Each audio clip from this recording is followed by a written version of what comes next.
And that's one side of the equation, personal responsibility and freedom.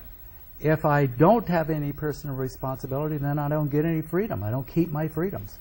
And we're losing our freedoms in this country. The United States House of Representatives, I feel like they're a rubber stamp for our president.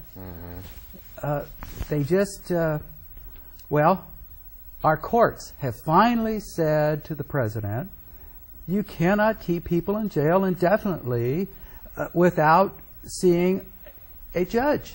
You should be able to justify and have evidence to show that this person has violated the law, and this person then should get a trial. That is our principle. That's a hallmark to our way of life here, and yet our president is keeping people in jail and completely violating the Constitution, in my opinion. And so the courts have finally come down and said, hey, you can't be doing some of these things, including torture. And so now I find that incredible, that these revelations that we're actually torturing people for more than one reason. I mean, just one in and of itself, that we're using torture, and two, in the fact that it's been found to be incredibly inefficient, or it doesn't yield a lot of information. That in fact, most of the information it yields is admissions that people make that aren't even true, just so the torture will end. Yikes! Yikes!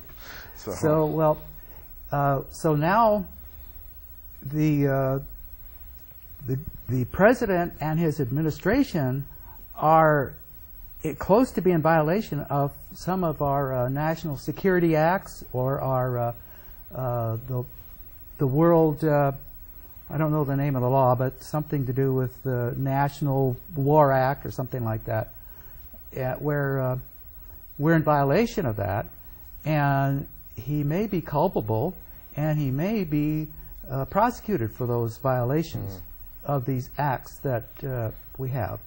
Well, another thing I find incredible too is that starting with our invasion of Afghanistan, it had been the policy of this nation, and actually like a kind of unwritten rule among nations, that nations were not to be the aggressors in a war.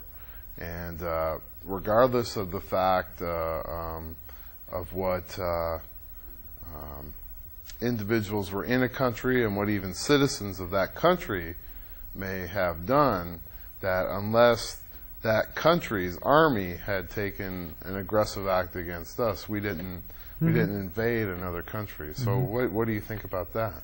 Well, I'd like to, instead of focusing on Afghanistan, focus on Iraq. Well, that's the second one, yeah. And we clearly invaded Iraq, and I was very much opposed to that, and yet our Congress, as a majority, supported that effort.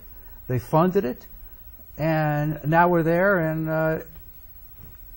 and I propose to you, the whole idea was to fight terrorism. But what we're doing is we're making people hate us more than ever.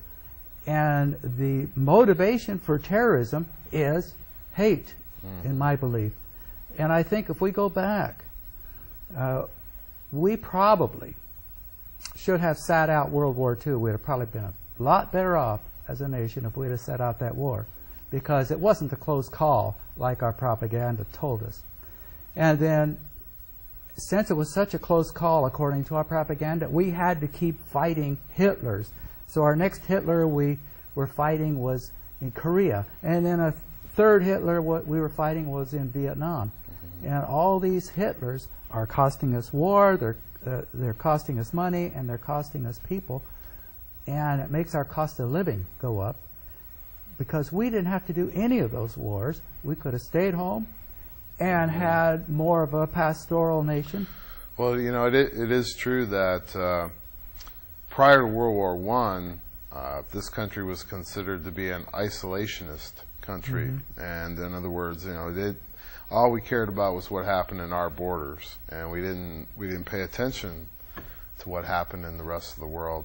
And it was also the time of the most increase of prosperity, the most increase in technology Amen. in history in this world. And people talk about the computer changing the world, and the computer has changed the world a lot, but when you look back 125 years ago and the invention of the telephone, the automobile, and the airplane changed the world a whole lot more than the computer has. But yet our industry, our innovation, all these things, since we've gotten involved in everybody else's business but our own, have just fallen right off the table.